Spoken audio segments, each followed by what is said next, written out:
Today is March 13th, 2024. My name is Melissa Ackerman, and I will be interviewing Karen Zucker. How are you today, Karen? I'm fine, thank you.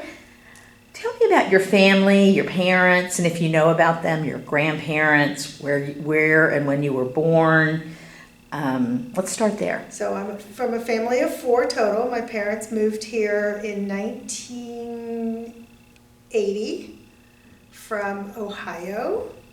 My parents are originally from Brooklyn. Their parents are originally from Brooklyn. I take that back. One side is originally from Brooklyn. The other side immigrated from the Soviet Union and Austria. So my father is a first-generation American.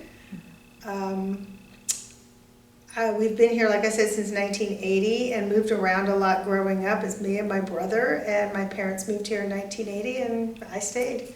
What kind of work did your parents do? My mom was an office manager, and my dad used to work, when I was born, he was in the Army. I was born in the 60s. He figured out where he was training for while he was in pilot school, and he decided to resign his officer's commission. And he left and worked in a number of different capacities, but he was at General Foods, he was at International Paper Company, and when we moved from New Jersey to Ohio to Dallas, he was still with International Paper Company in their cabinet division. He was the vice president of cabinet division. Okay. And they stayed also. They stayed in Plano. We moved to Plano, Texas, 1980. In the November. My dad had been here the whole summer of 1980, which is the big... Oh, the hot summer. The super hot summer. The super hot summer. And my parents stayed, and so did I, so... Okay. And how did they decide on Dallas?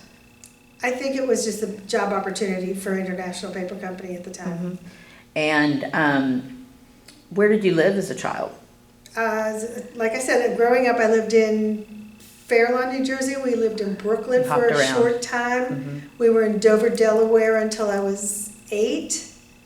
We were in Hightstown, New Jersey, which is central Jersey near Princeton, for 8.5 years. That was a long time. So is that where you kind of... That's kind of where I grew up. That's okay. what I say. I'm a Jersey girl. I was born in Fort Dix, New Jersey. I lived in New Jersey twice.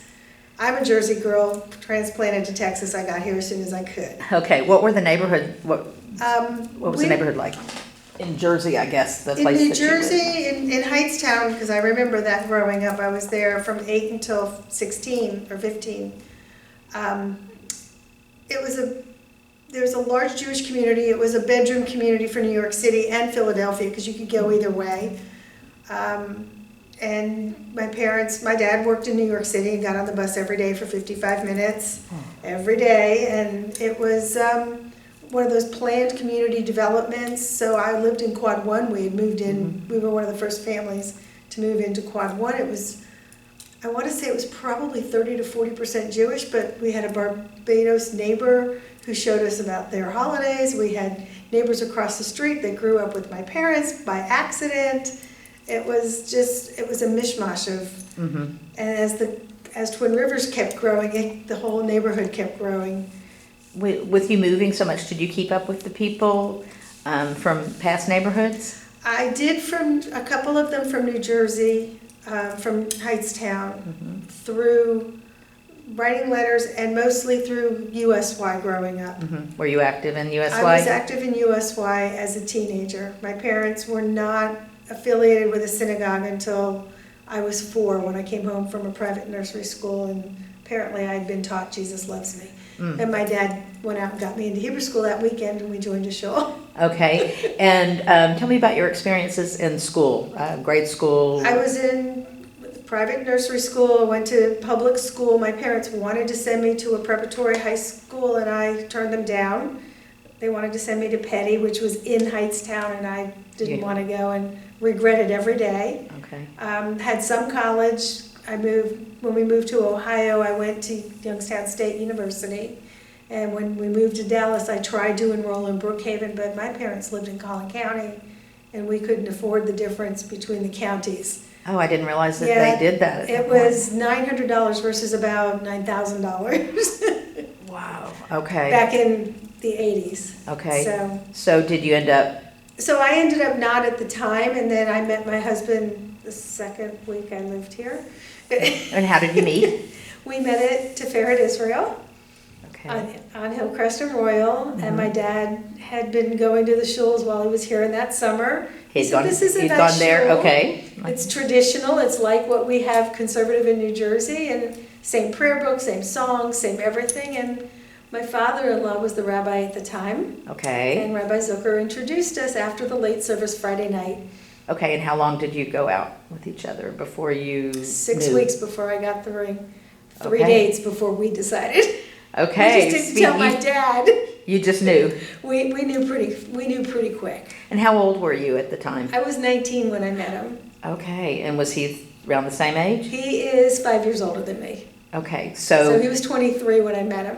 okay, so you were very I young. was very, very young. Very young. Back in the day. So you got married and Got married, 4 children later, 43 years later. It'll be 43 years this August. Okay. We have, Tell me about your children. my children range in age from 40 on down to 22. Okay. We have, they are 3 years, 3 years, and 3 years apart. And then there's 18, 15, and 12 years between the last one and his siblings. Okay. On purpose, planned, just, Okay. we had hoped for more than one, but God had other plans for us. Okay. So we have an only child with 5 parents. Okay. And where are these kids now? What do they do? One child, one of our oldest lives in New York with 3 grandchildren, and her husband. They live in Westchester County, north of the city. Mm-hmm. Our second daughter, Sarah, lives in Kansas City with her 2 grandchildren, and they go to Jewish Day School also. Our third child, our oldest son, lives in Austin with his wife and 2 granddogs. And our youngest is still in college in Austin at ACC. Okay. So do you get to see the family a lot? Do you All the travel? All the time. We travel. They come to us. Generally, everybody comes twice a year for Passover and Sukkot. And Mike and I will travel to go visit. We'll go down and see the boys. We'll drive down to Austin. We'll drive or fly to Kansas City to see the grandchildren. We fly to New York all the time. Okay. So what kinds of things did you do as a young mother aside from just mother stuff? Just raising kids. Yeah. Where'd they go to school? All of my children are graduates of Akiba Yavne Academy. All Okay. 4 of them went all the way through from preschool to high school. P.S. Dad's the oldest graduate and a member of the first graduating class of Akiba Academy. Okay. So You're very tied in. we're really tied into Akiba. But I was always doing PTO stuff, or we were also youth group advisors in the beginning until we had 3 kids. And I said, okay, we have our own youth group, we need to put the brakes on that. We were members of Shari Tefillah, we were just, active in the youth group. Dad was running junior congregation. So our kids were always active and involved. My kids were in NCSY. We were NCSY advisors for years. We were advisors of the year in 1983, and in 1990 I said, we're done.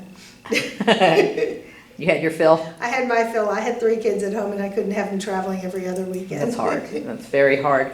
So you mentioned that you were teaching. Are you a teacher? I'm not a teacher. I work at the school. Oh, okay. I work at Akiba Academy, at Akiba Yavne Academy, actually. Okay, what do you do there? I am the assistant for K to 8. I'm the office coordinator for K to 8, which is everything that it involves from kindergarten through 8th grade. And how long have you been doing I've that? been doing this for 5 years now. Okay. I got out of corporate, got off the tollway. It was a 10-mile, 40-minute drive each way for 10 What were you years. doing in the corporate world before you started? I worked for commercial real estate. Selling? No, I was in an office, a team manager for a team of corporate real estate agents Okay. for client services for CBRE.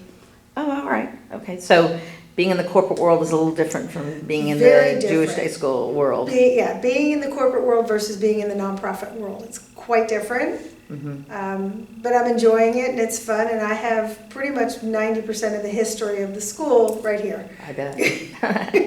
I bet. So when you were growing up, were you involved in different Jewish organizations, or were you hopping around a lot? In New Jersey, I got very active in USY. I was a very big part of USY North Jersey Hagalil. Even after we moved to Texas, I went back to encampment for Hagalil in North Jersey my senior year and the year after as a counselor. And then we graduated. I didn't do a whole lot of other youth groups, but that was what I did. So when you moved down to Dallas, did any of your other family move down with you? My brother, he was younger. He was still in high Any school. of your parents' family? It was just My just parents and us, and we would drive to Florida to go see the grandparents, or fly to New York to go see the grandparents. were people spread all around? Yeah. Okay. They were in, well, yeah, my grandmother and her family were all in one area in South Florida, and her brothers and sisters had all moved to southern Florida, and then my other grandparents were in New York, and they're all over the map in New York. They're all over New York City and Muncie and Spring Valley and just everywhere. Okay. And how has Dallas changed since you came here in 1980? It has grown so much. The roads, the cities, the people, the Jewish community, everything is just probably 7 to 10 times larger than it was when I moved here. The Jewish community Especially. It was a joke when Mike and I got married. We used to joke that we knew everybody with a kippah. We don't know anybody anymore. We go to dinners and we sit with our friends, but we don't know more than half of the people.